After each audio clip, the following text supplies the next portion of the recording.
গত 1 থেকে 2 সপ্তাহে আমি তাদের আর কোনো অ্যাক্টিভিটিস দেখি নাই। মানে যেহেতু তারা হাদির মৃত্যুর পরে মানুষ যখন খুব এন্টি ইন্ডিয়াজমটাকে সর্বোচ্চ পর্যায়ে নিয়ে গেছে এবং এই ভারত বিরোধিতাটা সর্বোচ্চ পর্যায়ে চলে গেছে, সেখান থেকে তারা একটা ব্যাক টার্ন দিয়েছে। এটা আমার কাছে সবচেয়ে মানে মানে আমার কাছে যেটা মনে হয়েছে যে এটা অলরেডি প্রুভেন ফ্যাক্টর। এটা নিয়ে আলোচনা করার আর কিছু নাই। এখানে ইন্ডিয়া হেরে গেছে। কমপ্লিটলি হেরে গেছে। এবং তারা যেমন বিডিআরকে দিয়ে আ ঘটনা ঘটায়, বিডিআর হত্যা ঘটায়, সেনাবাহিনীকে দুর্বল করতে পারছে। সেনাবাহিনীর মধ্যে তারা মেকানিজম করে কারাপশন ঢুকায় দিতে পারছে। তারা র‍্যাবের মাধ্যমে কিলিং করতে পারছে। তারা এই কালবেলার মতো পত্রিকার আ সম্পাদককে দিয়ে যেমন দেখেন সবচেয়ে তারেক জিয়ার সবচেয়ে নগণ্য কাজ দেখছি কালবেলার সম্পাদকের সাথে হাত মেলানো ছবিটা। মানে যে অলরেডি ইস বিন ফোকাসড যে সে একজন রয়ের এজেন্ট, তার সাথে যখন তো আপনি হাত মেলাবেন, আপনি একজন নেতা হিসেবে আপনার মতো এর থেকে দুর্ভাগ্যজনক বিষয় তার হইতে পারে না। তো এখানেই তো আপনি হেরে গেলেন। মানে আপনি তো মানে ভূ-রাজনৈতিক আবেগটাকে মানুষের মধ্যে আরো নেগেটিভলি জাগায় দিলেন। আপনার নিজের এত বড় ভুল আপনি কেন করবেন? আমি নেতা হিসেবে আমি এই ভুলটা অন্তত করতাম না। আমি যদি উনার জায়গায় হতাম।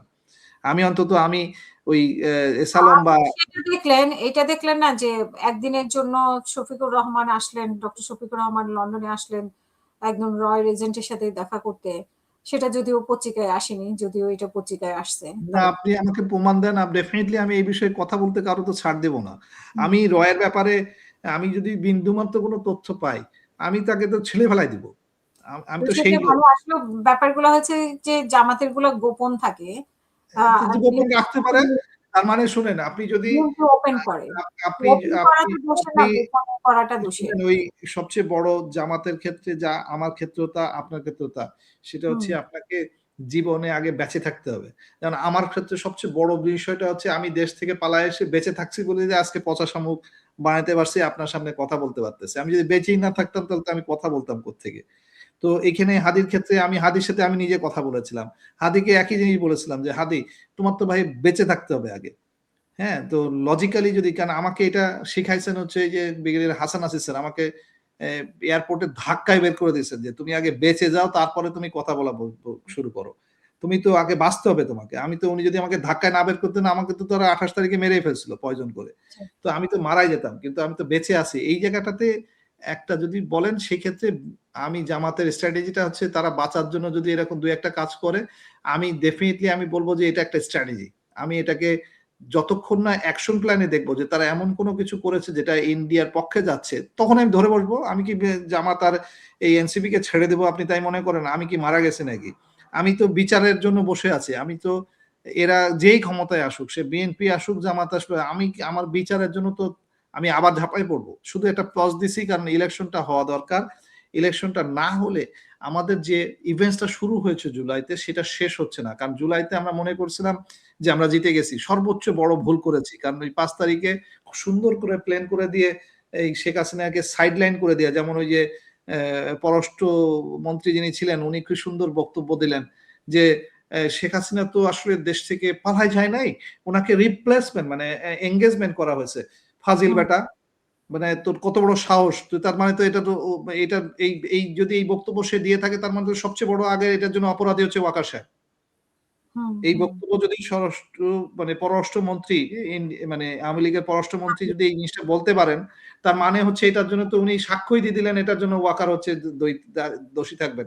কারণ উনি প্লেন দিয়ে পার করতে কে বলছে তারকে? Who has given him this order?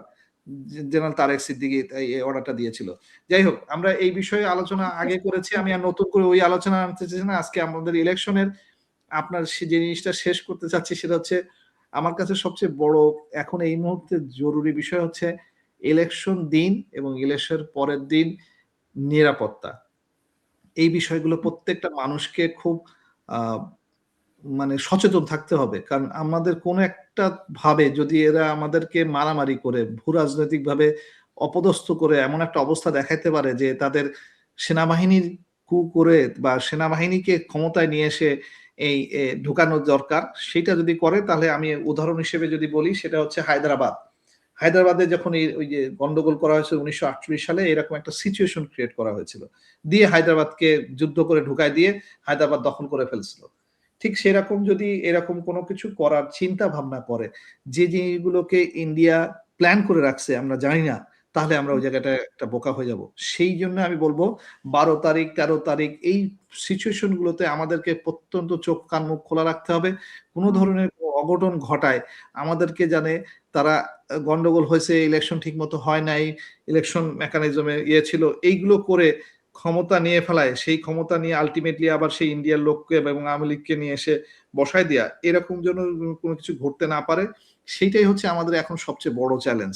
Election কি হবে? যে যেটাকে ভোট দিবে সেই হবে। সেটা বিএনপি হলে বিএনপি হবে, সেটা জামাত হলে জামাত হবে, সে এনসিপি হলে এনসিপি হবে, নাথিং। এইজন্যই যে আপনার প্রধান উপদেষ্টার বক্তব্যটাকে আমি কিভাবে সমর্থন করছি, উনি একটা ক্যালকুলেশন করে দেখেছেন যে সবচেয়ে বড় অ্যালায়েন্স হয়ে সবচেয়ে ভালো দিক তৈরি হয়েছে সেটা হচ্ছে বিএনপিকে কাউন্টার করার মতো দল দাঁড়ায় গেছে। যেটা ১ম এ মনে হচ্ছিল যে বিএনপির কাউন্টারে তো কেউ নাই। বিএনপি হুম, একচ্ছত্র, সেটা এখন আর নাই। তার মানে হচ্ছে কাউন্টার করাতে এখন বিএনপির থেকে ইলেকশন মেকানিজম এ ভোটের গ্রহণযোগ্যতায় জামাত এবং এনসিপি অনেক আগায় গেছে। অনেক। কারণ বিএনপি যতগুলো ভুল করছে, বিশেষ করে তারেক জিয়া সাহেব দেশে যাওয়ার পরের থেকে এই পর্যন্ত উনি যে পরিমাণ সুবিধা এই সেনাবাহিনী, বিডিআর এর এই সিকিউরিটি নিয়ে মানুষ দেখেছে, এটাতে মানুষ ঘৃণা বোধ করছে। কারণ মানুষ দেখতেছে যে লোকগুলোর বিচারের বহির্ভূতভাবে আমরা এই কাজগুলো করেছি, তাদের সুবিধা যখন আপনি নিচ্ছেন, তার মানে আপনি তাদের দলের লোক। আপনি তো নিজেই প্রমাণ করে হুম, দিলেন। হুম, তো আপনি নিজের প্রমাণ তো নিজেই করে দিয়েছেন। আপনি নিজে সবচেয়ে বড় ভুল করেছেন। কারণ আপনার সিকিউরিটি দরকার, আপনি ৫০০ লোক নিয়োগ দেন। দিয়ে আপনার সিকিউরিটি বাড়ান। আপনি নিজের ইউনিফর্ম বানায় দেন। তাদেরকে দিয়ে সিকিউরিটির চান, গানম্যান চান।